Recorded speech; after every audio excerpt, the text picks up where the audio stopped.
बहुत पुरानी बात नहीं है। एक छोटे से गांव में आर्यन नाम का एक लड़का रहता था। आर्यन को पुरानी चीजें इकट्ठा करने का बहुत शौक था। एक दिन गांव के पुराने पुस्तकालय के कबाड़ में उसे एक धूल से भरी किताब मिली। जैसे ही उसने उस किताब की धूल झाड़ी, उसके कवर पर बने नीले पंख चमकने लगे। अनोखा चमत्कार। आर्यन ने जैसे ही किताब का पहला पन्ना खोला, उसे एक अजीब सी खुशबू आई, जैसे गीली मिट्टी और मोगरे के फूल एक साथ महक रहे हों। पन्ने पर लिखा था, जो शब्दों को जिएगा वही जादू देखेगा। आर्यन ने मजाक में पढ़ा, बादल। अचानक कमरे की छत गायब हो गई और आर्यन के सिर के ऊपर एक छोटा सा सफेद बादल तैरने लगा।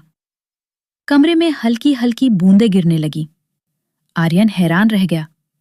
उसने घबराकर दूसरा शब्द पढ़ा, सुनहरी चाबी।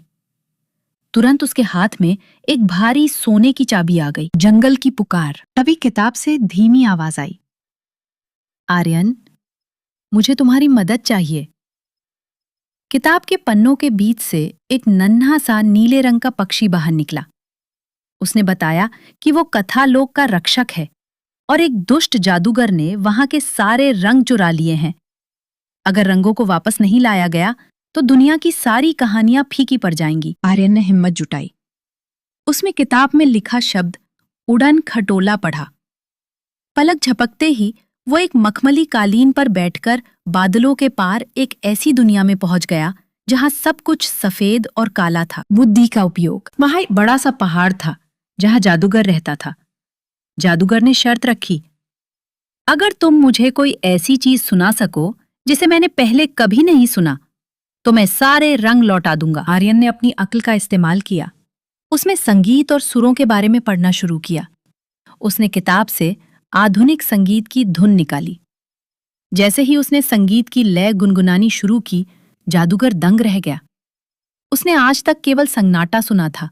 संगीत उसके लिए नया और जादुई था। संगीत की मिठास से जादूगर का दिल पिघल गया। उसने अपनी छड़ी घुमाई और नीले, पीले, लाल और हरे रंग फुव्वारे की तरह पूरी दुनिया में बिखर गए। आर्यन समझ गया था कि असली जादू किताबों के शब्दों में नहीं, बल्कि हमारी कल्पना और सीखने की इच्छा में होता है। उसने उस दिन से तय किया कि वो अपनी मेहनत से अपनी जिंदगी में रंग भरेगा। वापसी। पक्षी ने आर्यन को धन्यवाद दिया और उसे वापस उसके कमरे में छोड़ दिया। जब आर्यन की आंख खुली, वो अपने बिस्तर पर था। हाथ में वही पुरानी किताब थी, लेकिन अब उसके पन्ने सादे थे। सीख। हमारी कल्पना की शक्ति दुनिया की सबसे बड़ी जादुई ताकत है।